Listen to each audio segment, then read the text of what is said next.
It's Friday, February 18th, and this is now on HNN. Make clear that there's a diplomatic path. Spiking tensions in eastern Ukraine have aggravated fears of a Russian invasion and a new war in Europe. We are also committed if Russia takes aggressive action. Despite a flurry of proposals, the gambling debate gets no traction at the ledge. Take some stress out of driving.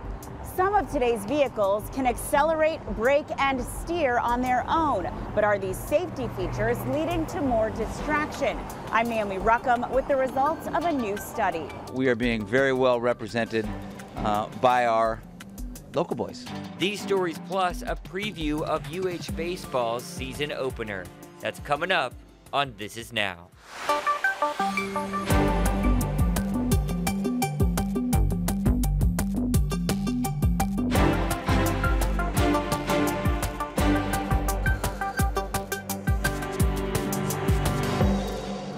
Make no mistake, if Russia pursues its plans, it will be responsible for a catastrophic and needless war of choice. Breaking news, President Biden just gave us an update on those tensions with Russia and Ukraine. That's right. The White House is blaming Russia for those recent cyber attacks on Ukraine, and officials say their intel assessments indicate continued preparations for an invasion. Here's what the president said just moments ago. We continue to remain in lockstep, that is, the European Union and NATO. Despite Russia's efforts to divide us at home and abroad, I can affirm that has not happened. The overwhelming message of on both calls was one of unity, determination, and resolve. I shared with all of those on the calls what we know about a rapidly escalating crisis in Ukraine. Over the last few days, we've seen reports of a major uptick in violations of the ceasefire by Russian-backed fighters attempting to provoke Ukraine in the Donbass. For example, a shelling of a Ukrainian kindergarten yesterday, which Russia has falsely asserted was carried out by Ukraine. We also continue to see more and more disinformation being pushed out to the Russian public, including Russian-backed separatists, claiming that Ukraine is planning to launch a massive offensive attack in the Donbass. Well, look, there is simply no evidence of these assertions, and it defies basic logic. Now to the pandemic. The state health department is reporting 485 new COVID infections today, along with 2 more fatalities. The breakdown of cases includes 260 on Oahu, 120 on the Big Island, and Maui and Kauai are adding double digits. The city is scaling back the hours for free COVID testing. Starting Monday, the mobile lab at H&L will return to its regular 9 to 5 schedule 7 days a week. Honolulu Hale's clinic will operate on Fridays and Kapolei Hale on Wednesdays from 9 a.m. to 3 p.m. And we've also learned Queens Medical Center is closing its triage tents at Punch Bowl. The Queens West Oahu tents will come down later this month. This week's 48 Hours investigates the disappearance of a former Hawaii woman who was a mother of 3. Maya Miliete vanished from her Southern California home in January 2021. Shortly after, friends and family began to grow suspicious of her husband, Larry. Investigators say the couple had been having marital issues, and they say Larry had been contacting so-called spellcasters to try to put a hex on Maya to keep Maya in the marriage. 48 Hours contributor Jonathan Vigliotti has more. More than a year has gone by since 39-year-old Maya Miliete vanished in Chula Vista, California. I want her to be found. I want to bring her home to our kids, to our families. Maya's sister, Mary Chris, and her husband, Richard Drulier. When did you notice something was wrong? She's planning for her daughter's birthday, and we haven't heard anything from her. So this is not her at all. Maya, who worked for the Navy along with her husband Larry, was last heard from on January 7th, 2021. When Mary Chris and Richard showed up at their house, Larry told them she was out. Larry says Maya's been where? Hiking. She went hiking. Billy Little, a former criminal defense investigator for the Navy, helped Maya's family in the early days and talked to Larry about his wife's disappearance. He was unconcerned about his wife being gone. He said this wasn't all that unusual for her. I didn't have the answers at that point, but I was very suspicious. Little says he learned that the couple had been having marital problems and that Larry had turned to some unusual methods to get her to stay. He went on the internet, found a website that does witchcraft, casts spells. He wrote, "Can you hex to have her hurt enough that she will have to depend on me? Maybe an accident or a broken bone." That's really hard to hear. After an investigation by law enforcement, Larry Mullet was arrested on October 19, 2021, for the murder of his wife. Larry has pleaded not guilty and still insists Maya left on her own. Maya's friend and colleague, Claudia Hulao. Do you think Maya left that house on her own? The search continues to find Maya and bring closure to her family. There's somebody out there that knows something. Have it in your heart to help us bring her home. You can see Jonathan's report searching for Maya Mullet on 48 Hours tomorrow night at 8 on KGMB.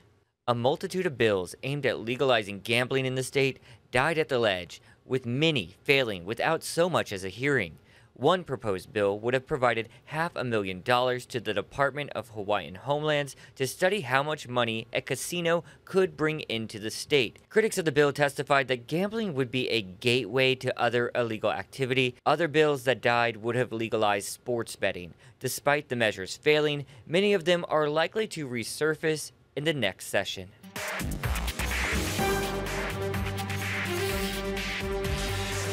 Automakers are racing towards a future where cars drive themselves, but there's some speed bumps along the way. Naomi Ruckham explains. Many new cars today can do some of the driving for you. When the steering wheel turns green and things look safe, let go. Cadillac's Super Cruise technology lets you take your hands off the wheel, but a camera makes sure your eyes are on the road. Other semi-autonomous cars, including Teslas and certain Hyundai models, can steer and brake on their own, but still require drivers to keep their hands on the wheel and send an alert if they are too hands off. The system will warn you with the message, keep hands on steering wheel. It can be something that takes some stress out of driving, but it can't be over-relied on. Greg Brannon is with AAA, which tested 2 of the monitoring technologies these cars use. The first is an indirect system that senses if hands are on the wheel. Those drivers were able to keep their hands off for several seconds while looking down. The second system uses cameras, and those drivers were warned sooner to look at the road. The cameras are much more effective, in fact, about 5 times more effective than the indirect systems. Why is it better to have an actual camera than just monitoring where your hands are? The reason is that it's very simple for someone to have their head down and occasionally then just tug on the steering wheel and basically defeat the indirect systems that don't have a camera. In the study, indirect systems allowed drivers to go up to 6 miles without paying much attention. How much of the responsibility really falls on the driver? Well, let's be clear, all of the responsibility right now falls on the driver. Brandon says the technology can help drivers, but can't replace them. Naomi Ruckham, CBS News, New York. Now, AAA did a study, and it found that lighting and time of day didn't really impact the monitoring system at all. So, fascinating story there. Does it know if your eyes are open or closed? I hope so. Because guess if your head goes down. Right, yeah. Totally. All right, guys, let's take you live outside, and it's going to be a pretty nice weekend. Let's hear all about it from Guy Hoggy. Over the weekend, we might see the occasional overnight and early morning shower, but not a lot. And then on Monday, look for a few more showers to develop into Tuesday. And then Wednesday, we're back to drier conditions again. So this is what the 7-day forecast looks like. You should make plans to go outdoors this weekend. It's going to be great. Lots of leeward sunshine and just a few windward and Mauka showers. We're expecting a few more showers for those windward areas Monday and Tuesday. And notice how the winds drop off. Today a little breezy, but from tomorrow on, they'll be running mostly under 15 miles an hour. And that could lead to some air quality issues, although when the northerly winds take over, generally that means really nice air quality and slightly cooler temperatures. All right, want to get to some severe weather coverage now. Blizzard-like conditions are happening right now in many parts of the country. A system is sweeping across multiple states. Let's turn things over now to Mola Langhi with an update. A lot of plows out there working the roads right now. From whiteout conditions in Kansas City to this semi-truck pileup overnight in El Paso, Illinois, the storm's reach is far and wide. A relentless triple punch of snow, freezing rain, and high winds. Blizzard conditions shut down I-55 in Towanda, Illinois after another pileup, this one involving 50-plus cars and trucks. Emergency crews working into the night to help stranded and wrecked vehicles as they grappled with a constant snowfall and wind. Record-breaking snowfall fell in Kansas City, Missouri, where they reached more than half a foot of snow in one day. While elsewhere in the state, the St. Louis area was battered with heavy rain and flooding. The South wasn't spared either. High winds caused this 18-wheeler to flip on its side in Alabama, while reports of at least 3 possible tornadoes ripped through the state overnight. Strong winds created significant damage, including to this home, split apart by a toppled tree. According to a neighbor, everyone inside is all right. All right, gang, want to bring in Billy V right now to the H&N Digital Center to talk about a special project in the works to help aid Tonga's disaster relief efforts. Billy, what's going on? Thank you very much, Jonathan. This is something that's been in the works for a little while now. Coming up on March 4th at Hawaii Theater, well, actually, coming up on Hawaii's TV stations, it's going to be Aloha for Tonga. It is a fundraiser. We talk with consulate staff. We talk with, we have information from what happened there on the ground in Tonga with the volcanic explosion, the resulting tsunami, the ash falling from the sky, what they have to deal with and how they move forward. So we've got information on that. We've also got entertainers that are donating their time, music-wise, to encourage people to call and donate. As a matter of fact, you can donate right now. Just go to alohafortonga.com and it'll take you right to the site. We've got a couple of partners that we're doing this with. Council for Native Hawaiian Advancement. They've got the technology to be able to take all of the donations, and what they will do at the end of the fundraiser time, they will take all of that money, 100% of everything that's been raised, and give it to the consular agency, the consulate staff for Tonga, the Kingdom of Tonga, and then they will go ahead and, you know, for what's needed there for rebuilding purposes. To fill me in on the entertainment, that caught my ear. You mentioning who's going to be performing, and this is not an in-person event. You have to watch it on television, right? You have to watch it. It is virtual. It is featuring the music of Nawai Ho'olu'u Ke'a Nui Nui. 2 of the members, the Finau sisters, they are of Tongan blood, and they come from that bloodline where they have family members that come from Tonga. Also, Lena Girl, who I worked with in radio for a long time, her husband is Tongan as well. We've also got probably the most well-known Tongan performer musically here in our islands. That would be Josh Tutofi. Josh's dad and Josh's uncle were both original members of Kapena, and we'll also have them on the show as well. But we're also doing something where we have, just before that 1-hour show, and there are multiple television stations that are going to be showing this, and you'll see it on K5. That's going to be from 7 to 8 p.m. on March 4th. But what happens is on the internet, we'll have a live stream also for half an hour before and an hour afterwards. We'll do some Talk Story live. That portion will be live. And the 1-hour special, once again, you'll see it on K5. Much needed help there. Billy V, thank you very much for that update.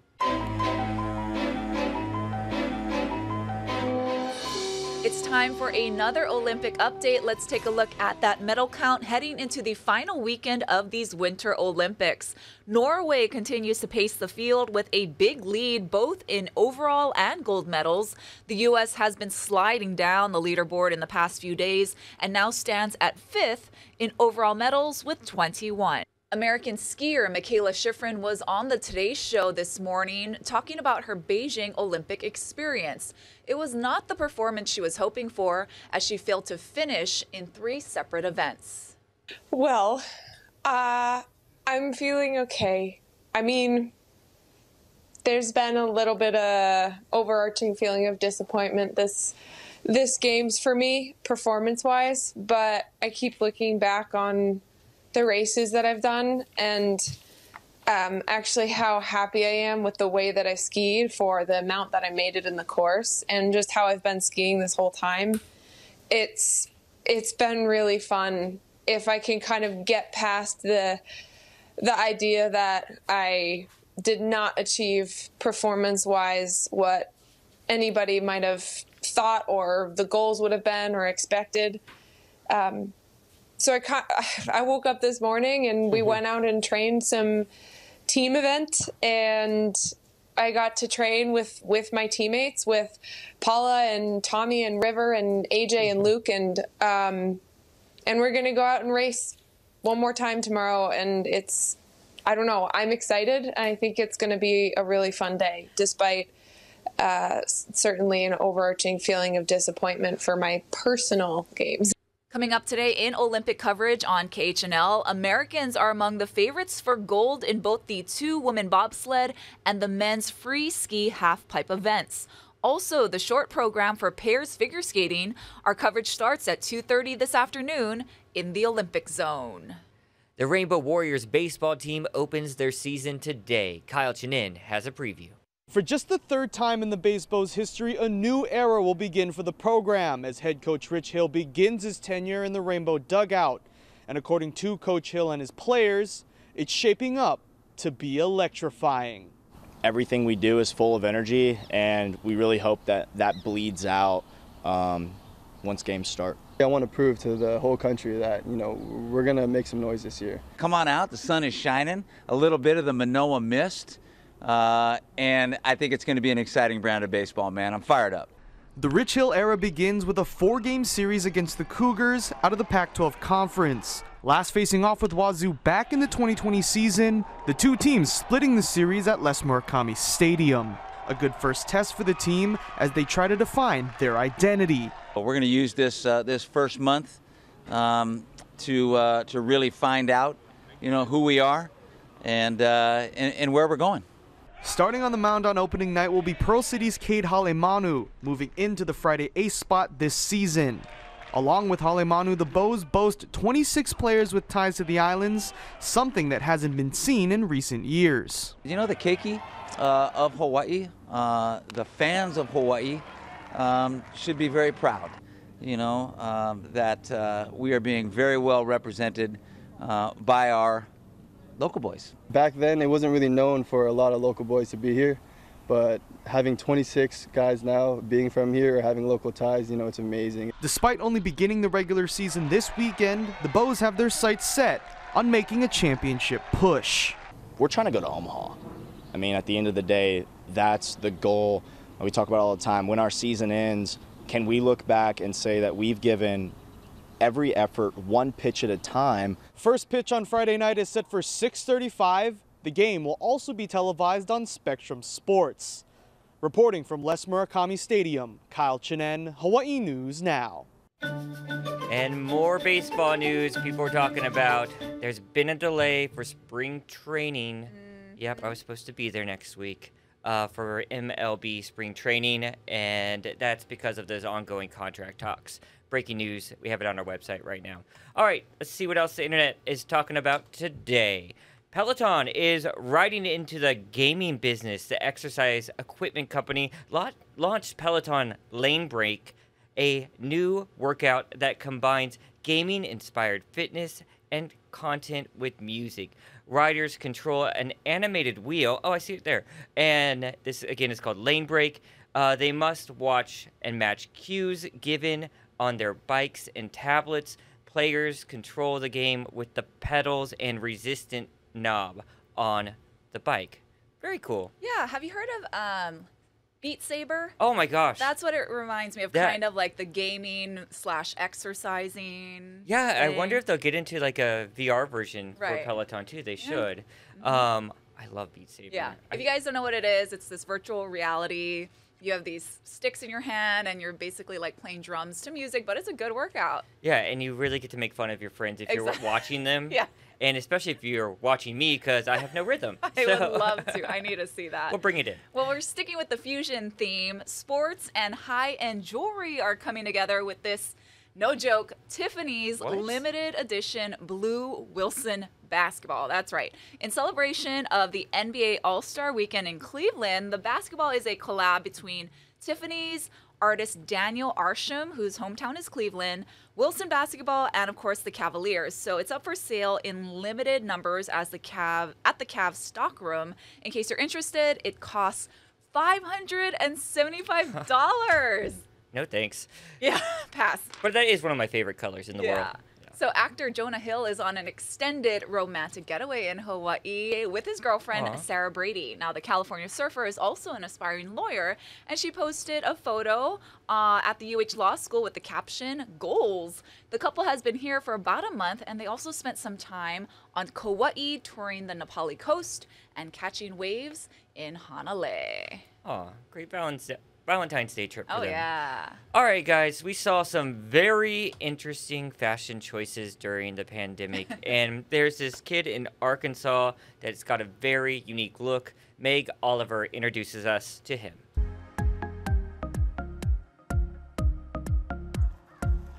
During the pandemic, 12-year-old Alan Baltz found a new hairdo. Why did you choose a mullet? I'm like, what would really embarrass my sister the most? Leslie and Derek Baltz live in Jonesboro, Arkansas. Like parents across the country, they were desperate for creative ideas during 2020. Alice did her hair teal, I went red. Alan did a mullet. How did you feel about the mullet? At first, I was really questioning my parenting skills. But when a friend told them about the USA Mullet Championship, everything changed. I thought, I cannot believe this is a real thing. The Baltzes adopted Alan and Alice when they were 5.